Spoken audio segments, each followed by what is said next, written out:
Olá, bem-vindos ao CIEBcast, o videocast do Centro de Inovação para a Educação Brasileira. Eu sou Júlia Santana, diretora executiva do CIEB. Estou muito animada para esse processo que começa agora, do CIEBcast, em que a gente vai ter nessa mesa discussões muito legais em relação à tecnologia, inovação e os desafios da educação brasileira. Antes de qualquer coisa, se você é um apaixonado por educação e tecnologia, não deixe de estar junto da gente, curtindo, compartilhando esses vídeos e fazendo comentários. Vai ser sempre muito bom estar acompanhando as impressões de vocês e tentando fazer aqui conversas ainda mais interessantes. A participação de cada um de vocês é fundamental nessa jornada nossa aqui.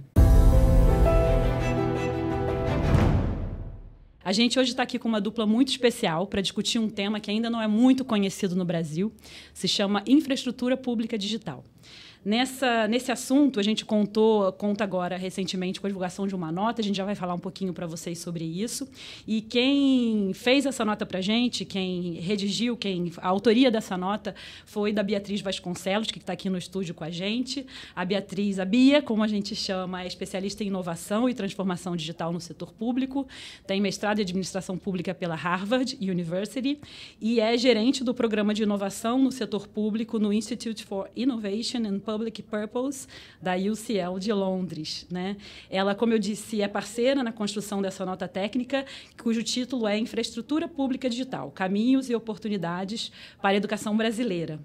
E, não menos importante, um convidado muito especial nosso e uma pessoa da qual eu tenho muito carinho, Francisco Gaetani, Chico Gaetani, secretário extraordinário para a transformação digital, secretário extraordinário para a transformação do Estado, do Ministério da Gestão e Inovação no setor público. O Chico tem doutorado em administração pública pela LSI e é professor, é um mestre e um orientador de muitos e muitos dos gestores públicos brasileiros, uma das grandes lideranças também da Escola Nacional de Administração Pública. Bem-vindos, estou muito feliz de ter vocês dois aqui. É uma dupla muito especial para a gente no CIEB. A gente, então, vai falar um pouquinho, né, Bia, sobre infraestrutura pública digital. É um termo que a gente ainda está ganhando intimidade. Nós, na educação, temos feito algumas pesquisas e algumas investigações e visto que, infelizmente, ainda são muito raras as redes no Brasil que têm diário de classe informatizado. É difícil quando a gente tem uma perspectiva agora no período da pandemia, né? Há alguns anos e mais recentemente também, houve esse esforço grande de se fazer busca ativa de alunos e muitas das redes vão se dando conta de como é importante a gente ter nota e frequência dos estudantes durante o processo, né, de um ano, para que a gente consiga trazer esse aluno, estar perto desse aluno. A gente vai se tocando que o uso de dados é muito importante. O que isso tem a ver com a infraestrutura pública digital? E se você puder contar um pouquinho para a gente sobre de um jeito bem simples, para quem está ainda se familiarizando com as conversas sobre tecnologia, do que se trata e por que é tão útil, assim, tão importante. Não, perfeito. Tem tudo a ver. Então, vou tentar aqui explicar da forma mais didática que eu puder. Antes de eu falar do porquê que tem a ver, queria falar o que não é infraestrutura pública digital, né? Muita gente, quando a gente fala esse termo, pensa assim, tá falando de sistemas de telecomunicação ou até da internet. Todas essas coisas são infraestruturas, mas quando a gente fala de infraestrutura pública digital, a gente está falando de algo específico que são sistemas e softwares compartilhados para múltiplos fins. Então, a gente tem uma definição até bem legal de infraestrutura mesmo, né? De um pesquisador chamado Brad Frischman, que fala meios compartilhados para múltiplos fins. O que seria pensar isso no digital? Então, acho que, né, esse é um jeito um pouco de começar esse debate, mas a infraestrutura pública digital não é uma coisa, né? Acho que o que eu gostaria muito de passar é que é muito mais um pensamento do que uma coisa específica, porque várias coisas podem ser infraestrutura pública digital. Então, o que é o pensamento, né? Nesses debates de transformação digital, em educação, até em outros setores, a gente tem discutido muito numa perspectiva de digitalização de serviços, que é ótimo. A gente viu o GovBR, tem vários serviços de educação, programas que estão usando os meios digitais. Mas eles, assim, estão numa camada, vamos supor, um pouco mais alta, né? Infraestrutura é você olhar mais para baixo. O que são recursos que você poderia compartilhar entre todo mundo do ecossistema de educação, de saúde, ou até no ponto de vista nacional, que pode ser usado por todo mundo para vários fins. Então, por exemplo, depois a gente vai entrar um pouco mais nos exemplos, né? O Pix, né, pode ser usado para vários meios, a identidade digital pode ser usado para vários fins. Quando eu te falo assim, diário de classe, por exemplo, né? A gente tem na educação o uso do diário de classe, mas seria algo interessante para assistência social também utilizar. Esse seria um bom exemplo? Totalmente. Muitas das políticas, né, são transversais, acho que a gente vai falar mais para frente do pé de meia também. Então, o que são infraestruturas, recursos como software e dados que a gente poderia usar entre os diferentes departamentos e para vários programas diferentes. E acho que tem um outro ponto que eu queria falar, que é nessa forma de pensar, que é o seguinte: a gente pensa muito assim em educação, né? Como é que a gente vai pensar em sistemas de tecnologia e tal? A gente pensa sempre o que funciona num contexto específico, que funciona bem, né? Qual é um sistema de uma rede escolar ou de uma escola. E a gente pensa em tentar replicar para outras escolas, assim que a gente pensa em escala. O pensamento de infraestrutura é diferente. Você não começa pelo que funciona, você, né, num contexto específico para escalar. Você pensa qual que é o mínimo, né, que funciona em escala. Acho que a gente vai abordar mais esse conceito mais legal. E aí, voltando a esse assunto, né, assim, o diário de classe seria algo, né, para a gente trabalhar com uma coisa bem prática na educação. A gente entende que para um aluno passar de ano, né, é importante ele ter a frequência e tirar notas boas. Então, isso que você está dizendo é aquele mínimo necessário que, quem sabe, isso seria interessante de se ter integração, né? Exatamente, porque isso é uma coisa que acontece em todas as escolas, em todas as redes. Então, por que a gente não transforma isso em infraestrutura para poder ser usado. E que seja essa integração de uma forma fácil, né? Assim, é isso que seria trazido, exatamente. Né? Legal. Chico, e para criar essa infraestrutura pública digital no Brasil, o que você entende que não pode faltar? Assim, qual é um elemento básico que talvez, provavelmente, a gente está perseguindo no Brasil ainda e que é tão essencial para fazer isso que a Bia contou aqui para a gente dar certo? Acho que primeiro tem que ter compreensão. Porque nós já temos várias infraestruturas públicas digitais com essa formulação, com esse nome, né? Lembrando que essa expressão ela é relativamente recente.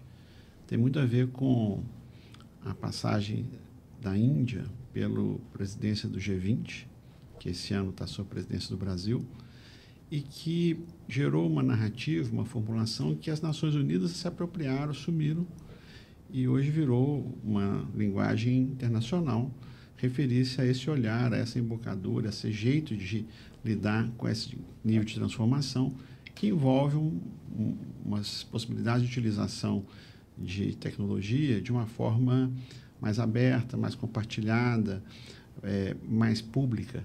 Então, se você olhar, o Brasil já tem uma série de atividades, de experimentos, de iniciativas que poderiam ser chamadas de infraestruturas públicas digitais. A Bia falou do Pix, você pode falar do cadastro ambiental rural, o Conect SUS na parte das vacinas, né, na parte do governo, o gov.br, o imposto de renda, tem várias coisas que o Brasil já vem fazendo, mas sem essa compreensão, essa dimensão de que isso pode ser potencializado e transformado numa alavanca para desenvolvimento, para inclusão, para crescimento, para que as pessoas empreendam. Então, nós estamos numa transição onde a sacada de que esses dados, os nossos dados sobre nós mesmos, os dados do governo, eles, uma vez articulados, integrados, eles podem possibilitar inovações de vários tipos. E eu acho que o momento nosso é esse, uma certa podemos fazer isso, só que temos que enfrentar, temos que construir muita coisa sobre isso, mas passa pela compreensão. Legal. A Bia falou da importância que tem se pensar em processos muito básicos e essenciais em escala. Sim. E você falou da liderança da Índia, né? Você me contava que provavelmente esse pensamento que você acabou de dizer, que é uma forma diferente de pensar, vocês dois falaram disso, né? Não é à toa que provavelmente a Índia é liderança nisso, né? Porque tem muita gente. É interessante. É um país pobre, rural, com 1 bilhão e 500 milhões de habitantes. É o maior país mais populoso do mundo hoje. Só que eles perceberam que se eles aproveitassem os seus dados e através de tecnologias simples, de identificação, identidade única, de combinação de bases de dados, de atuação conjunta do governo com a sociedade civil, com empresários, eles podiam fazer uma coisa diferente e alavancar um esforço de desenvolvimento que tornou-se uma cruzada nacional.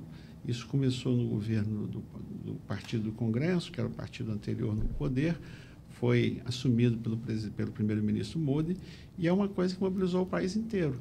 Então, eles estão numa onda, estão numa bola de neve, e hoje trabalham em mais de 40 países da África e da Ásia, levando esse tipo de tecnologia, mas com alguns princípios muito interessantes. Software livre, escalabilidade, interoperabilidade, módulos, conectividade, porque eles têm que pensar numa coisa que dê conta daquela sociedade. E é uma sociedade muito heterogênea, muito complexa, muito complicada de se trabalhar, questões éticas, questões religiosas, mas que, ao mesmo tempo, eles sacaram que se eles trouxessem essa população para dentro do esforço de desenvolvimento, e aí vale tanto para benefícios sociais quanto para acesso a crédito, empreender, poder exercer seus direitos, eles poderiam criar um vetor de transformação que poderia ser uma flecha para o futuro, para o país. E eles entraram nisso e estão indo muito bem. Eles estão se desenvolvendo com muita rapidez em relação a perto da situação anterior, de muita estagnação. E esse modelo foi reconhecido, de certa forma, as Nações Unidas, ao incorporar essa modelagem, essa terminologia, estão bancando um pouco uma abordagem das transformações envolvendo tecnologia numa perspectiva mais inclusiva e de desenvolvimento. E acho que o Brasil tem muito a aprender com eles.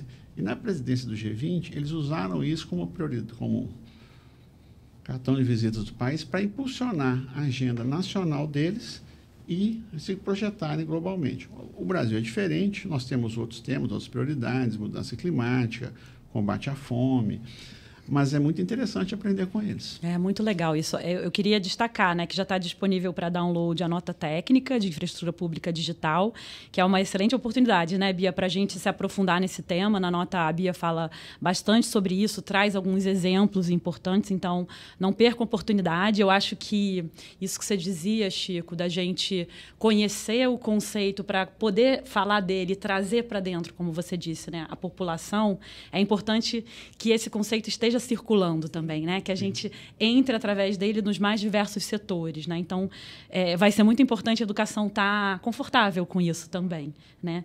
Bia, eu queria... Você aborda isso um pouquinho na nota, ia ser muito legal te ouvir um pouquinho agora sobre os exemplos que você teve lá, né? Na Índia, você estuda isso de forma muito profunda. Quais são os casos mais impressionantes disso, se você puder contar um pouquinho para a gente? E que experiência disso que você viu, se possível, aplicada à educação, seria mais interessante da gente explorar agora no Brasil? Tem vários, né? Acho que educação é um setor que está começando, né, a abordar esse tema, mas vários países já estão com esse pensamento de infraestrutura. Então, a Índia foi muito legal ir lá, assim, e ver na prática, né? Eu vi uma das escolas em operação, vi como estava funcionando, e o pensamento deles foi o seguinte: não tem como a gente padronizar os processos de todas as escolas, né? Cada escola tem sua especificidade. Mas tem dados e funções que são comuns a todas as escolas. Então, registro de faltas e atrasos, a matrícula, lançamento de notas. Então, eles tentaram entender quais que são essas funções e eles criaram módulos de software que pudessem ser usados por qualquer sistema de ensino. Então, o que eles fizeram não foi criar um sistema único, mas foi criar a função que pudesse ser usada por todos os sistemas. E que eles se conversassem. E que se conversassem. Então, tem um nível que é de uma padronização mínima do processo também, porque o formato dos dados precisa conversar, né? Isso que o Chico falou da interoperabilidade, tem até um exemplo legal, se a gente pensar assim, numa tomada, né? Os conectores, adaptadores de tomada, são o que garante a interoperabilidade entre a fonte de energia e o nosso aparelho. Então, é pensar um pouco... Como que a gente pensa nisso para dados? Como a gente faz eles conversarem, né? Então, tem algum nível de padronização necessária, mas é o mínimo. E que alivia, na verdade, pelo que você está me trazendo, o trabalho burocrático do professor, né? Totalmente. Permite que ele exerça realmente o que é essencial, que é o dia a dia dele lá no processo de ensino-aprendizagem. Sim, né? Exatamente. Isso foi uma abordagem muito transformacional, porque você falou, né, do ponto de vista do professor, sim, mas se você for subindo a cada nível, né, o nível da gestão da escola, o nível da gestão da rede, todas as informações que são captadas, elas são agregadas, né, a cada nível e ajudam os gestores escolares, os formuladores de políticas públicas a também tomarem melhores decisões. Você teve a oportunidade de ver lá na Índia professores e diretores empolgados com esse processo de integração de dados? Sim, e por que eu falo isso? Muitas vezes a gente fica pensando assim, poxa, num país assim como o Brasil, que a gente tem problema de conectividade, né, de internet nas escolas, a gente está falando de processos digitais. O processo com o professor e com o aluno, ele não precisa ser digital. E isso foi muito legal ver na Índia. O que eles fizeram? Vou dar o exemplo de controle de faltas. Eles padronizaram só a folha física, né, de como você anota a presença. E aí, da mesma forma como a gente faz leitura de cartão-resposta aqui, eles faziam a leitura da folha de presença física, né? E essa informação era captada. E uma coisa muito legal que eles falam é o seguinte, um princípio que eles adotaram desde o início foi o princípio de que tinha que ser uma solução, né, offline, né, física, e que depois a gente fala mais sobre isso também, mas que a governança, assim, para proteger as informações dos alunos fosse bem pensada. E aí é isso, as informações, né, por meio de um processo como de cartão-resposta, vai para o sistema e não muda tanto o dia a dia dos professores e dos alunos, legal. Mas melhora muito na gestão da escola. Não precisa, então, ter uma infraestrutura, né, de rede super sofisticada para a gente ter a tecnologia aliviando esse processo mais burocrático Sim. de dentro da escola. Nas escolas que não têm nenhum acesso à internet, eles fazem esse processo como da leitura do cartão. Sim. Nas que o diretor ou o professor tem acesso a um celular, pode ser feito por meio da foto também. Mas isso foi legal também que eles falaram, que eles sabiam que a maioria das pessoas não tem celulares de alta, né, qualidade das fotos. Então, isso também foi um princípio. Eles pensaram, vamos começar por celulares que têm, né, baixa resolução da foto. Que foi isso que o Chico falou. Em vez da gente ir da tecnologia lá, a tecnologia de ponta, e dando ré, não. A gente pensa na base aqui, né, as condições básicas e vai evoluindo, né, para frente, né? Muito legal o que você falou. Eu acho que, assim, seria muito bom se a gente pudesse entrar, vocês já pincelaram as experiências que a gente tem no Brasil. Ia ser muito bom ouvir vocês um pouquinho sobre Pix, sobre SUS, você falou um pouquinho, Chico, sobre SUS, e aí que a gente fizesse também as conexões do que vem surgindo aí no âmbito da educação. A gente está muito satisfeito com o lançamento do programa PED-MEIA, ele traz uma lógica de infraestrutura pública digital por trás, ia ser muito bom ouvir de vocês, fiquem à vontade, não sei quem quer começar. Pix? Posso começar falando do Pix. Eu sou, assim, muito fã do Pix. E eu sou muito fã não pela solução em si. Acho que nunca ouvi ninguém falar mal do Pix. Deve ter quem fale, mas acho que muita gente concorda que é uma solução muito legal, muito útil. Mas o que eu gosto mais é de pensar em como foi construído o Pix. E por que ele é infraestrutura pública digital, né? Vamos pensar como que funcionava o sistema financeiro de transações antes do Pix, né? Você, para fazer uma transferência para alguém, ou você tinha o mesmo banco da pessoa e aí não pagava a taxa, ou tinha que pagar uma taxa, né, de TED, DOC, às vezes demorava, não entrava na mesma hora. E era caro. Era caro. E o que o Banco Central fez, né? Ele estava tentando estimular o setor financeiro durante um tempo, liberou várias diretrizes de, poxa, vamos criar soluções interoperáveis, abertas, mas não tinha muito incentivo, né, do setor privado para construir essas soluções. E até com regulação, a regulação não conseguia, eles não conseguiam alcançar objetivos muito transformacionais. E aí, a partir do momento que eles criaram essa infraestrutura, eles foram inúmeras transformações. Então, por exemplo, inclusão financeira, né? Muitas pessoas que não acessavam o sistema financeiro porque era caro, né? Mais barato você transacionar com dinheiro. A partir do momento que o custo é zero, começaram a entrar. Então, se não me engano, foram 40 milhões de pessoas que nunca tinham feito uma transação digital e que passaram a fazer. E isso é bom para os bancos também, né? São mais possíveis clientes. A competição do mercado mudou. Em vez de os bancos estarem competindo pela taxa, eles passaram a competir pelo serviço. Então, é isso, é uma lógica de o que é comum a todo mundo que você pode construir que permite que seja mais que o sistema seja mais inclusivo, que a competição não seja, né, num nível mais alto, mas seja pela qualidade dos serviços das E é muito interessante, né? Porque vinha essa necessidade, né, de inclusão, de gerar mais agilidade. Pelo que eu entendi, barateou, inclusive, as operações para as instituições envolvidas nisso. Sim, também. Exato, né? Porque também carregar dinheiro é caro, proteger o dinheiro é caro. Mesma coisa na educação, né? Poxa, quanto tempo que você não gasta para passar todas as informações para um sistema, né? Para conectar as informações, enviar informações do boletim de uma escola para outra, enfim. E isso tudo foi feito de uma forma muito mais simples. E aí, eu acho que é isso que o Chico falava, de uma mudança de forma de pensar, porque eu entendo, posso estar falando besteira, Chico, você me corrige também, e Bia. De repente, o Banco Central deixa de ser, né, um definidor de regras e passa a ser um articulador de agentes que estão ali com conhecimento muito grande, com os seus problemas também preocupados em atender, e vira um promotor da interoperabilidade. É por aí? Esse é o desafio, não só na área financeira, né, mas também nas políticas setoriais. Nós estamos aí há vários anos pelejando com, por exemplo, prontuário na área de saúde. Né? Alguns municípios, alguns estados estão avançando bastante. Nós temos uma história belíssima, que é a história do Bolsa Família, do Cadastro Único. Só que nós precisamos dar um passo adiante. Nós temos histórias setoriais. Né? E hoje, o que acontece? Todo mundo já percebeu que a gente quer o Estado na mão. Nós queremos não só os nossos dados, nós queremos os acessos todos aos serviços públicos na mão. E para os estados chegarem aí quando eu falo Estado, envolve União, os governos estaduais, municípios, como é que ficam esses bancos de dados todos? Então, eles precisam conversar, eles precisam se articular. Ninguém podem continuar onde estão, mas precisa haver uma condição dessas informações serem juntadas, porque elas vão potencializar negócios, oportunidades, exercício de direitos que a gente está um pouco ainda fragmentado, setorializado. Isso é um processo lento, é natural, é um país federativo, uma federação como o nosso caso e da Índia, né? Isso demora um tempo, mas tendo a consciência, você vai começar uma corrida nessa direção.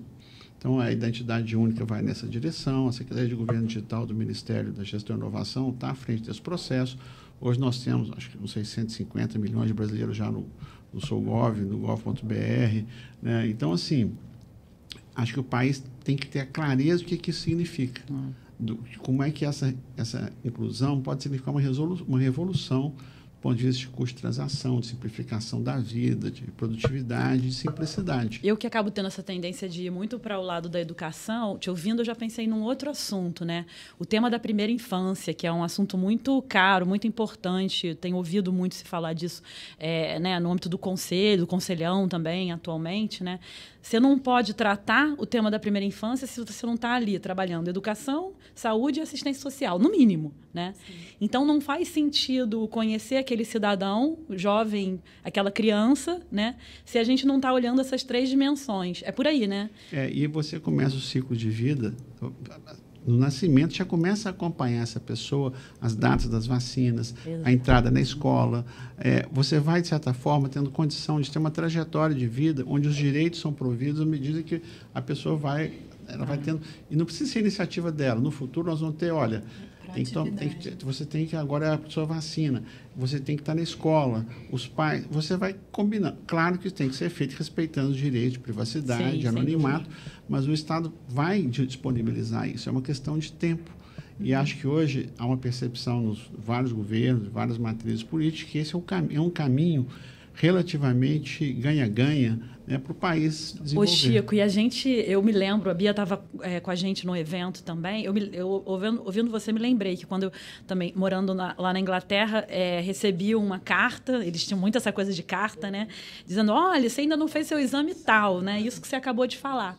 E me lembrei que a gente, escutando a experiência do SUS, também dizia, essa coisa da operação preventiva é mais barata para o Estado. Sim, mas o Estado, infelizmente, ele tende a ser reativo. Se ele consegue ter as informações, ele pode ser preventivo e proativo, ao invés de ser reativo e trabalhar no controle de danos, né? Lá, e acho que isso vai valorizar muito também o papel dos governos locais, porque na medida em que as informações, a vida acontece nos lugares, né? Nas cidades, nos municípios, na zona rural, mas se os governos locais se articulam com o governo federal, estadual, nesse processo de compartilhamento de dados, vira uma coisa só.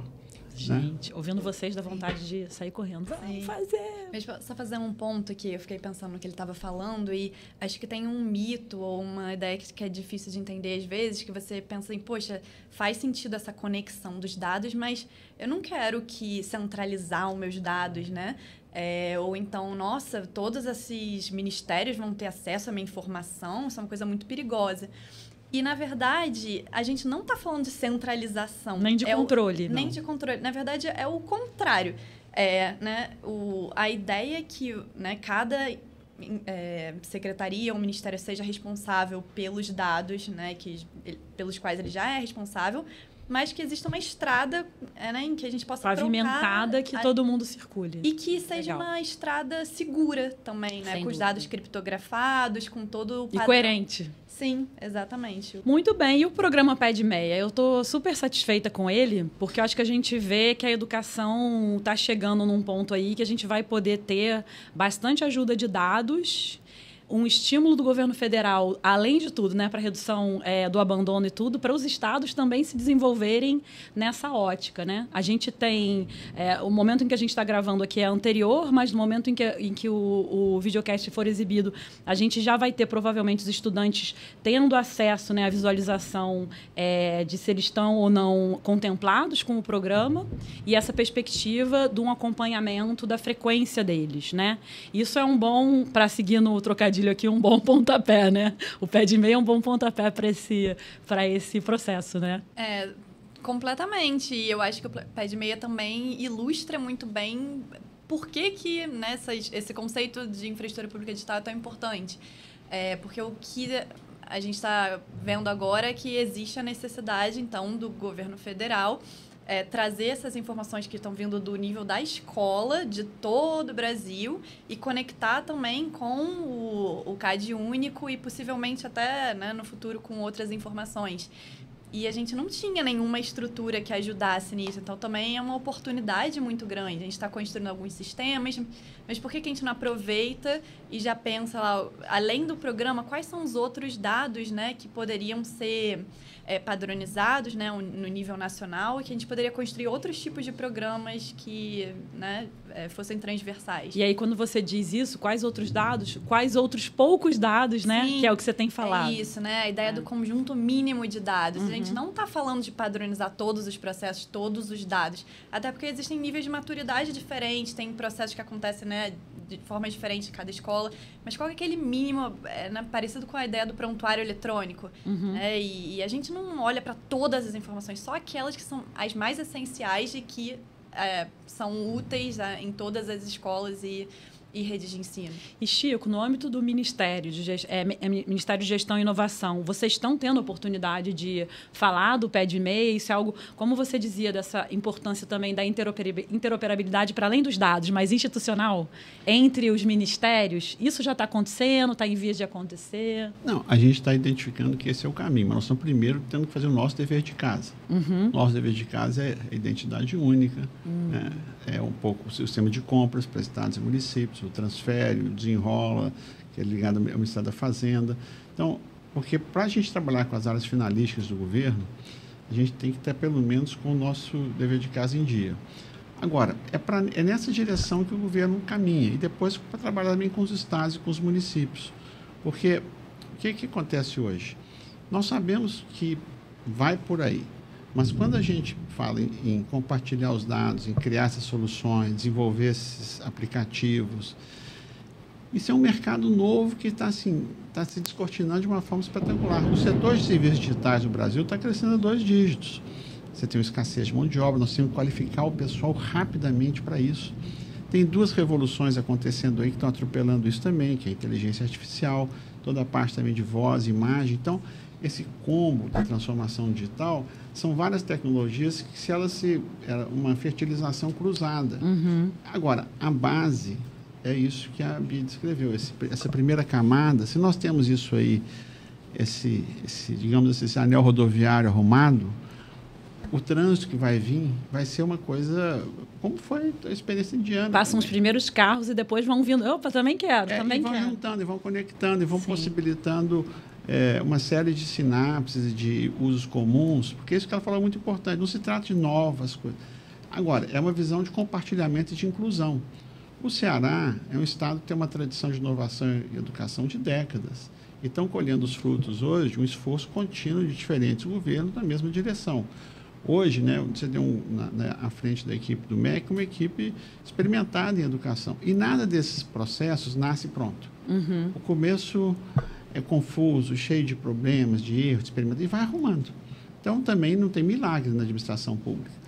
As coisas elas vão se organizando, com o andar da carruagem. E sabe uma coisa que eu fiquei bem feliz, Bia, você falou sobre conjunto mínimo de dados, né? A gente no CIEB está com um trabalho próximo lá, junto ao MEC, nessa construção, claro, com a liderança deles, a gente apoiando, desse conjunto mínimo de dados de sistemas de gestão, né? Isso já vinha acontecendo, isso está sendo estruturado. Estou achando muito legal, porque a equipe lá está muito atenta a isso, que é tão fundamental. E aí vem o pé de meia. Eu fiquei muito preocupada no início, porque eu penso assim, gente, e os estados que ainda não têm a garantia do envio da frequência dos estudantes a cada bimestre? Como é que aconteceria isso, né? Será que esse estado não vai poder aderir? E aí o MEC fez nesse processo que você está falando, Chico, de entender que é algo incremental, eles tomaram uma decisão que eu achei bem interessante, que estimula, chama para brincadeira, chama para passar pela estrada, né? E vai sinalizando a necessidade de fazer esse envio de dados, que assim, o aluno, né, passa a fazer parte do programa Pé de Meia, mas caberá ao Estado indicar se ele está faltando, né? Então, não é garantir a informação sobre a presença, é indicar se houve falta. Nesse sentido, o aluno não é prejudicado, o estudante não é prejudicado, mas o Estado vai se dando conta que vai ser fundamental, né, fazer esse processo de acompanhamento, que a gente sabe também, né, a nossa experiência anterior, assim, de Secretaria de Educação, como não basta só ter um sistema, né? É importante que você forme, né, toda a cultura daquela rede, todo o grupo de professores. É importante que esse sistema seja muito bem compreendido, seja de fácil compreensão, né, e que seja útil.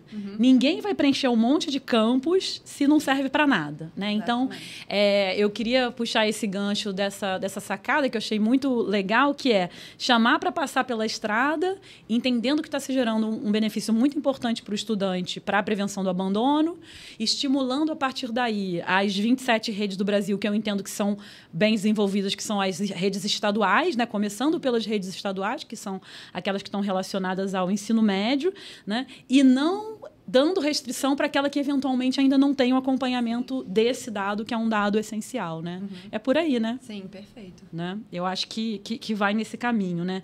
Agora, vocês acham que... Eu ouvia muito você falar, Chico, ouvi muito você falar agora da Índia. Eu fico com essa pergunta. Se é um país que tem as questões de fragilidade, de vulnerabilidade social, com um tamanho de população muito grande, com uma estrutura federalista, por que a gente ainda está tão distante disso?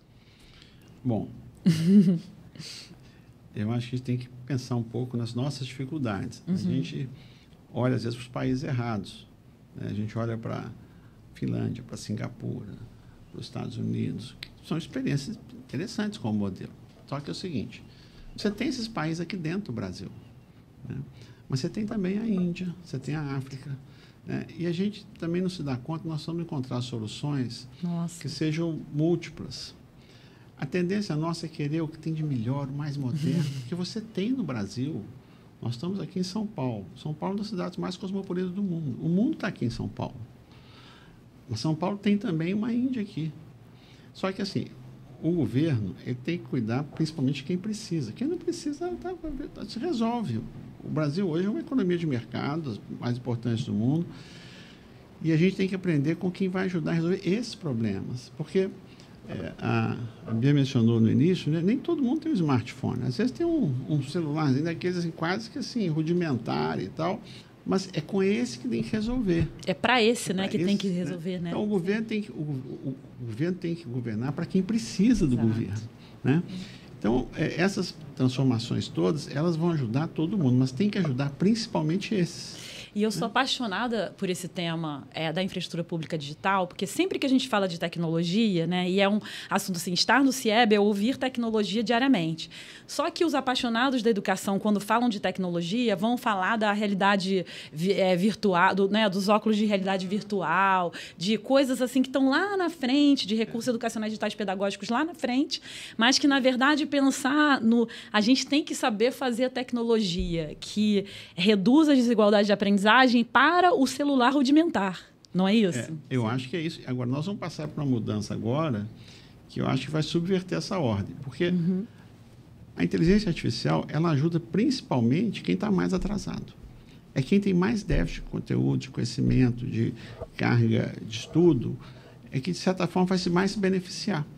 Claro que vai ter todo o processo de familiarização, de letramento, mas alunos, professores, famílias, é questão de tempo. As pessoas vão ter seus assistentes, seu celular vai virar um assistente digital, né, de inteligência artificial, e nós vamos funcionar num outro patamar que nós não sabemos bem como vai ser.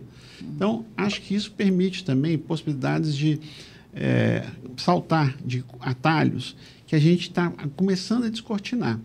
E trazer para o jogo também, né, regiões, estados, né, a questão da conectividade numa região feita a Amazônia é vital, né? Isso, a gente está agora tentando entender as possibilidades dessas mudanças. Tem problemas? Tem. A questão do impacto do trabalho, automação, o que vai acontecer com o emprego, o mundo do trabalho. O trabalho está mudando, passando por uma série de revoluções. Mas o último lugar onde as revoluções em geral acontecem é a sala de aula. Então, assim, talvez uma revolução na sala de aula possa também mudar muito a paisagem do país. Sabe? Vamos ver, depende da construção do país. E eu, ouvindo você, né, quando você fala de descortinar, eu penso que quem não conhece uma coisa tem muito medo dela, né? Tecnologia, não é? Então, você trouxe um assunto que a gente nem estava prevendo falar e que legal vai ser a gente trazer ele para cá, né? Quando vocês trazem essa coisa da importância de construir essa estrada da infraestrutura pública digital, e a Bia fala, gente, não é controle, não é fiscalização, né? É tornar algo mais fácil, né? mais simples, né? Você usou algumas expressões aí super importantes. Fazer todo mundo ter coragem de caminhar, mais seguro, você usou, que eu gostei muito dessa coisa da segurança. E aí vai se tendo mais intimidade.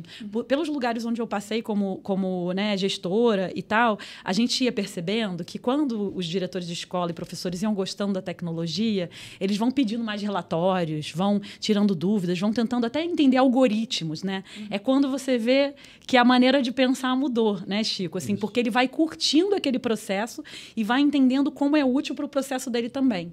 Você trouxe agora o tema da inteligência artificial, né?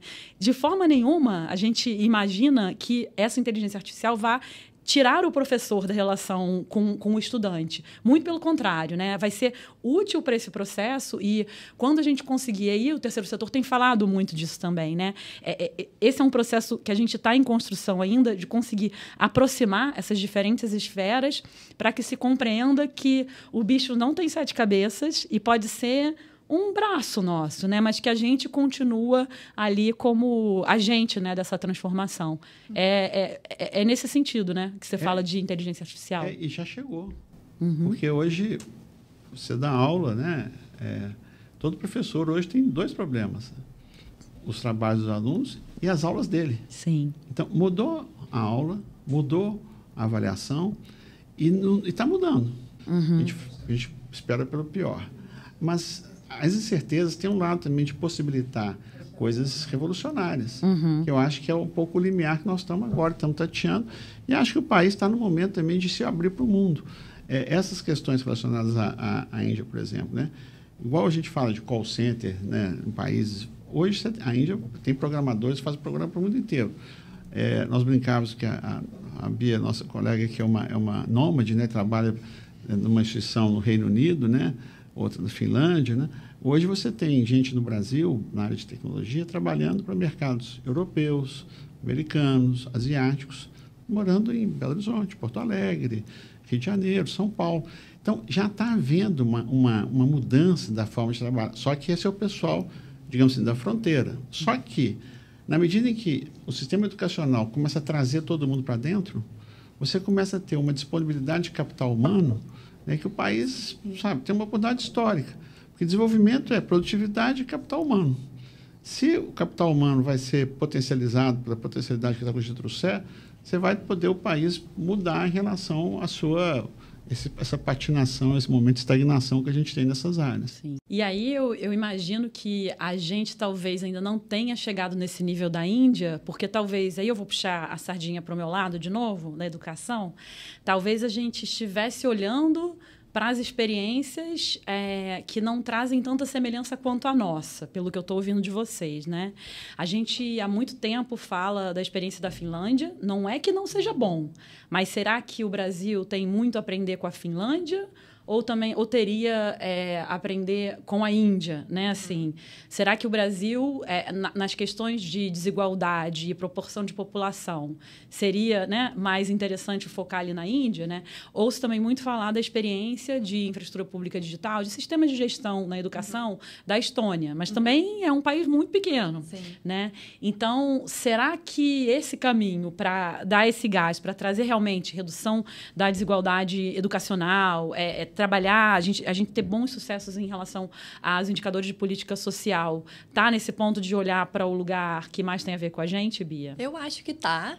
Né, olhar para a Índia, olhar para os países aqui da América Latina, que tem alguns que estão fazendo algumas coisas muito interessantes, olhar até para o próprio Brasil, porque tem iniciativas, né, às vezes isoladas, às vezes grandes também, como o Pix, que já são incríveis e que podem inspirar outras iniciativas. Um dos exemplos que eu mais aprendi foi o exemplo do Togo. Trabalhei com a ministra do digital do Togo e foi um exemplo de transformação digital que começa com a população que não tem acesso a nenhuma internet. Então, são exemplos incríveis. Foi de quê lá? Lá foi um programa, foi na época do Covid, programa de transferência de renda, e Togo está entre os 10 países mais pobres do mundo. E ela falou assim, como que a gente vai fazer? A gente não pode perder todo o avanço que a gente teve nos últimos anos de redução da pobreza. Então, eles pensaram, vamos construir um programa que seja focado nas pessoas que não têm acesso a nada, que seja a população mais pobre do Togo. Então, só que tinha que ser digital também, então como é que faz, né? Então, eles pensaram num processo, lá na África, eles usam muito o conceito do dinheiro no celular, que é um pouco... A gente não usa tanto aqui, mas eles pensaram em como que até a inscrição nesse programa pudesse ser feita de forma sem necessidade da internet. Então, as pessoas respondiam um formulário muito simples, de 3 a 4 perguntas, que inscreviam elas no programa. O governo, assim, sem ela ter que fazer nada, por trás já conectava com as empresas de telefonia e fazia a conexão entre os ministérios, e a pessoa recebia o dinheiro. E quem não tivesse acesso a um celular ainda podia ir nas agências de correio, que tinha uma pessoa que tinha um celular, você só tinha que comprar o chip, que era bem, bem barato. Então, com o chip de celular, você vai, coloca o chip no aparelho da pessoa do correio e tem acesso ao seu dinheiro e recebe na hora. Então, tem muitos exemplos super bons para a gente aprender no mundo. E acho que uma coisa que o Chico estava falando, que me fez pensar, foi o seguinte. Às vezes a gente fala muito de tecnologia e tem gente que deve ter uma preguiça, né? Às vezes eu tenho uma preguiça, falo, lá vem o pessoal falando de novo, de inteligência artificial, nossa realidade é tão distante disso, né? Então, gera uma resistência. Mas o que a gente está falando aqui, na verdade, é de uma agenda de construção de capacidades estatais. Se a gente tentar chegar num modelo de uma escola super avançada que usa a inteligência artificial, a gente está muito distante disso. Mas se a gente começar a pensar no digital como recursos compartilhados entre todas as escolas, entre todos os sistemas, a gente não vai precisar ter um especialista em análise de dados em cada uma das escolas. Então, porque essa história que você falou, né? Aquele mínimo necessário para todo mundo. Para todo mundo. E é por isso que o Chico falou no início, as Nações Unidas compraram tanto essa agenda. É uma agenda que os países que estão mais ao sul ou que não são tão ricos estão dominando. E é uma agenda que eles falam que acelera também o alcance das metas dos objetivos de desenvolvimento sustentável.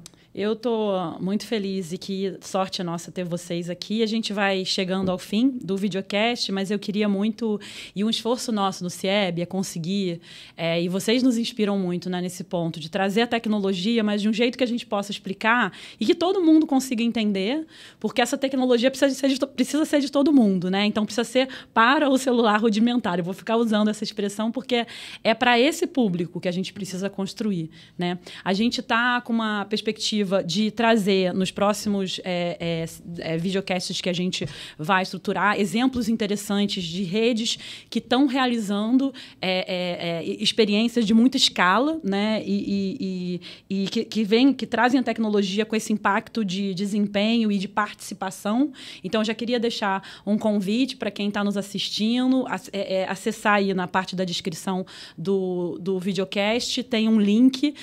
Vai ser muito importante a gente ouvir as experiências de vocês, porque a gente quer trazer experiências para fora da região sul-sudeste, quer ouvir as experiências que estão acontecendo pelo Brasil, porque foi o que você falou, né, Bia? Tem muita gente fazendo coisa muito legal. A gente tem, sim, que conhecer o que está acontecendo na Finlândia, mas tem muita gente pensando em coisas muito básicas e fundamentais e trazendo essa escala para a gente. Nesse link que vocês vão ver na descrição do episódio, vocês vão poder contar um pouquinho da experiência da rede de vocês, como é que esse trabalho é focado em relação à tecnologia, a importância da escala nesse projeto de vocês, a relação com o desempenho na aprendizagem, né, e a participação da sociedade, da comunidade escolar, né? Então, eu acho que se a gente está falando disso, né, vem muito nessa linha do que você disse, que é o que é o básico que dá resultado. Uhum. Eu, quando fui secretária e como subsecretária também, nos 2 estados em que eu trabalhei, a gente vivia de administrar instituições, empreendedores e empresas que faziam uma proposta de um piloto muito legal, muito inovador, mas que era para um pequeno grupo, né? E aí você tem centenas de pilotos sendo rodados numa secretaria, isso toma um tempo muito grande da equipe, quando, na verdade, seria muito legal a gente ter as redes e o governo federal com essa liderança agora por conta do programa PED-6, pensando, vamos garantir que todo aluno tem frequência e nota, né? Uhum. Vamos garantir que ele tem o nome da mãe, o nome do pai, a data de nascimento, a turma dele, que o professor está na turma. Se a gente parar para pensar que a grande maioria das redes do Brasil não tem isso, né? E isso é uma coisa que a gente ainda se assusta, porque quem não está na rede pública, a gente tem os 20% da população que não está na rede pública, são os formuladores de política pública, muitas vezes, né? E que estão achando que aquela lógica da escola particular do seu filho já está na rede pública. E aí é aquela coisa, né? De você ir olhar, achar que o que está faltando é algo que talvez não seja o essencial agora, né, Bia? Uhum. Então, ia ser muito importante ouvir de vocês agora. Eu queria que vocês já se despedissem e contassem para a gente, trouxessem alguma experiência muito pessoal, que vocês tiveram envolvidos. A Bia falou do Togo, mas se quiser contar uma outra história para a gente, eu complementar essa. Quando essa experiência de trabalhar em escala, né, para algo que é muito bonito de se ver a transformação com o uso de tecnologia, mexeu com o coração de vocês e que vocês têm muito orgulho. Vocês têm histórias lindas para contar, eu tenho certeza. As da Bia são mais boas. Bom, eu acho, caminhando para o encerramento, primeiro lembrar que, assim, a gente, antigamente, né, a gente achava que os problemas eram falta de dinheiro e falta de vontade política. E a gente aprendeu na história do Brasil recente que essas são condições necessárias, mas não suficientes. E a tecnologia, o como fazer, pode responder vários desafios brasileiros. E acho que a gente tem que prestar atenção no que ela pode trazer para todas as áreas, né? A educação, saúde, desenvolvimento, inovação, tudo. Os dois casos que eu queria contar, um é de fora, outro do Brasil. O de fora, eu tive a oportunidade de participar da Conferência de Meio Ambiente em Glasgow, a COP26, no Covid. E nós tínhamos que fazer testes todos os dias. E eles fizeram a conferência, fizeram uma infraestrutura logística, uma loucura, e todo mundo fazia teste todos os dias. Saía, não voltava mais. Um esforço de um país O Reino Unido é um país que tem uma história belíssima, mas não é um país cheio de recursos naturais, não é uma cultura de abundância, é uma cultura de escassez. Eu fiquei muito impressionado com a tenacidade com aquilo. A outra experiência nossa, né, uma experiência recente, na negociação do Código Florestal, um produto foi o Cadastro Ambiental Rural, que era para ter pacificado as relações do mundo ambiental com o mundo rural, como pacificou, mas infelizmente depois o governo da presidenta Dilma e o Cadastro Ambiental Rural foi abandonado. E nós estamos recuperando, agora retomando. Mas por que é importante? Porque a tecnologia, e aí no caso, as imagens de satélite, você poder ter os títulos, regularização ambiental por parte dos produtores, encerra a discussão. E é uma coisa relativamente simples, mas que depende de uma adesão, depende de uma aposta que o caminho é esse. Então, a gente também precisa, no caso do meio ambiente, a alegria nossa na época, né, os bancos trabalhavam com o governo, a sociedade rural trabalhava, os produtores, o setor de siderurgia, a todo mundo interessa um caminho do desenvolvimento que integre, que o país gere ganha-ganha, soluções ganha-ganha. Então, foi uma coisa que foi muito importante na época, agora eu estou tendo a oportunidade de retomar esse assunto, o Ministério da Gestão e Inovação, é uma DPI, é uma tecnologia de infraestrutura pública digital, e eu acho que em vários problemas nossos, a solução vai ser por aí, sabe? Vai ser um pouco... a gente tem que usar a criatividade nossa para construir soluções. A gente, acho que às vezes no Brasil, a gente se acostuma e passa a viver dos problemas. Não, nós temos que viver do desafio de encontrar soluções. E eu acho que o mundo inteiro está nessa, né? A Bia falou, né? Eu acho, por exemplo, a gente conhece tão pouco a América Latina, e nós somos, nos vários rankings da América Latina, nós somos os piores em educação. Saúde, um pouco menos, mas a gente tem soluções aqui no continente muito boas, e no próprio Brasil, mas que são pouco conhecidas. Então, esse aprendizado cruzado, esse aprendizado com outros países desenvolvidos, em desenvolvimento, pobres, né? A gente tem muito que aprender, mas essa mentalidade de aprendizado permanente é que eu acho que é o maior desafio hoje da educação. Nós hoje sabemos que nós vamos aprender a vida inteira, porque as coisas estão mudando, você tem que desenvolver a capacidade de aprender. E essa capacidade de aprender, eu acho que é o maior ativo da nova geração. A minha geração, a gente aprendeu umas coisas que ainda ocupam um espaço que tinha que trocar para aprender outras, mas já não dá. Sim. Né? Então, a turma que vem com chip, né, acho que ela tem capacidade de aprender com mais velocidade e temos que apoiar esse esforço. Eu achei muito legal você falar do ganha-ganha, e aí esse ganha-ganha que vem com base na infraestrutura pública digital, conectando pontas que todo mundo concordava, mas estavam desconectadas e vêm conectadas pela infra pública digital, né? É o ganha-ganha para além do discurso, né? Porque o Brasil, ele é considerado, que os ingleses, o povo de early adopter. A gente é um povo que chegou uma coisa nova, funcionou, você adota. Imediatamente. A gente é muito propenso a adotar uma coisa que nos ajuda a viver. Uhum. E nem toda sociedade é assim. Nós somos talvez as sociedades mais propensas a adotar as inovações do mundo. Isso é um ativo diferenciado também. Uhum. Temos que usar isso a favor da gente. Sem dúvida. Muito bom. Bom, da minha parte, acho que eu já contei vários casos, mas acho que uma coisa que me emocionou muito, que foi comum, é o exemplo da Índia, o exemplo do Togo e até o do Pix, foi definir o princípio público da inclusão como o primeiro e o mais essencial. E no caso do Togo, né, começar pelas pessoas que não têm acesso à internet. No caso da Índia, também manter o processo no papel. E no caso do Pix, o time do Banco Central definiu que ter uma solução que fosse custo zero ou quase zero era um dos princípios mais essenciais. E isso é legal porque a infraestrutura, qualquer infraestrutura não é neutra, né? A gente pode tratar talvez como se fosse uma coisa técnica, mas não é. Até o lugar onde a gente constrói as estradas, as regras de quem pode usar, como que, né, o fluxo funciona, isso tudo é definido por regras. Então, começar, né, definindo valores públicos, né, como inclusão e acessibilidade, como os principais, e construir os sistemas pensando neles, é algo que me dá muita esperança e foi muito legal ter participado de todos esses exemplos. Que legal. Eu vou tentar contar uma história também, e que eu sempre me emociono nessa história, porque é isso, né? Assim, a gente que se emociona com dado é engraçado, né? Mas, assim, quando a gente consegue se emocionar com dado, eu acho que a gente nunca mais deixa de se emocionar, porque o país da dimensão que a gente tem vai ter muita emoção por aí. Quando a gente implantou a busca ativa em Minas Gerais, a gente chegou, né? E existia o diário de classe informatizado, mas ele era pouco utilizado, e a gente foi promovendo melhorias para que ele fosse mais bem utilizado. E aí, definição de prazos, estabelecimento de prazos dos professores e diretores, e a gente conseguiu começar a operar uma busca ativa. No momento em que essa busca ativa rodou, a gente conseguiu, ao fim, trazer de volta 25 mil estudantes. E um deles...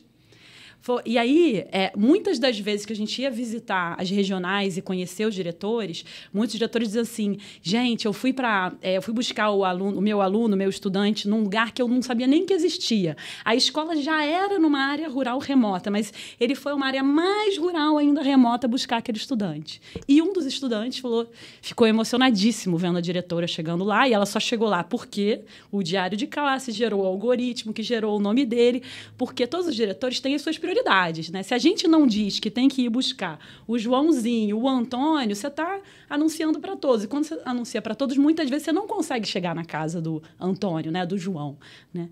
E aí essa diretora conta que chegou lá, o estudante ficou muito emocionado e disse que ele estava num processo de depressão, porque tinha sofrido um bullying na escola, e ele ficou muito emocionado vendo a diretora lá e voltou por entender, poxa, a escola sente que eu sou importante. Né? Gente, quando a Infra Pública Digital vem trazer o resgate desse menino que estava em depressão, né? Recebendo, vocês veem que eu fico até com a voz embargada, recebendo a visita dessa diretora, que é uma autoridade para ele, uma liderança para ele, a gente não só salva o processo de aprendizagem, né? A gente salva a vida.